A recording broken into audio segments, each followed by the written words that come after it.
Guwahati commerce কলেজত উপস্থিত মন্ত্ৰী পীযুষ হাজৰিকা কলেজখনত অনুষ্ঠিত জিচিচি MUN 2024ত উপস্থিত থাকে মন্ত্ৰীগৰাকী মহাবিদ্যালয়খনৰ শিক্ষাৰ্থীসকলৰ সৈতে মত বিনিময় কৰে মন্ত্ৰীগৰাকীয়ে শিক্ষাৰ্থীয়ে কৰা ৰাজনৈতিক আৰু অৰাজনৈতিক প্ৰশ্নৰ উত্তৰ দিয়ে মন্ত্ৰী পীযুষ হাজৰিকাই অনুষ্ঠানৰ অন্তত অসমৰ বান সমস্যাক লৈ মন্তব্য কৰে জলসম্পদ মন্ত্ৰীগৰাকীয়ে তেওঁ কয় বানত গৃহহীন হোৱা লোকসকলক প্ৰদান কৰা হ'ব আৰ্থিক সাহায্য সম্পূৰ্ণৰূপে ঘৰ বিধ্বস্ত হোৱা লোকসকলক 12 আগষ্টৰ ভিতৰত 1,10,000 টকাকৈ প্ৰদান কৰা হ'ব লগতে 2001 চনৰ পৰা বৰ্তমানলৈকে প্ৰতিটো বছৰত কেইটাকৈ মথাউৰি ভাঙিছে তাৰ তথ্য দাঙি ধৰে মন্ত্ৰী পীযুষ হাজৰিকাই আগৰ দিনত আপোনালোকৰ সাগে আমি পৰৈবা শুনিছো অসম আৰু অসমৰ বান সমস্যা এই সমস্যাটোৰ সমাধান কেতিয়ালে আৰু কেনেকৈ কোনোবাই কয় মথাউৰি বনাব নালাগে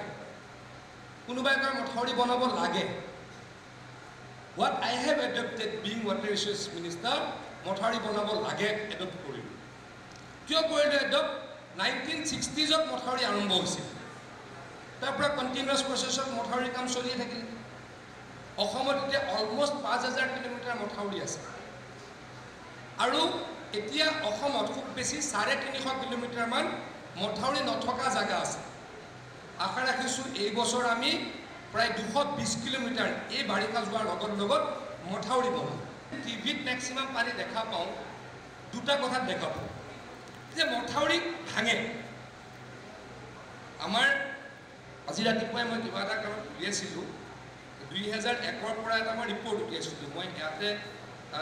ইয়াতে ক'বলৈ নহয় কিবা এটা বেলেগ কাৰণৰ ৰিপৰ্টটো উলিয়াইছিলোঁ মই তোমালোকৰ লগত একবাৰ শ্বেয়াৰ কৰিম অকণমান টাইম লৈছোঁ হা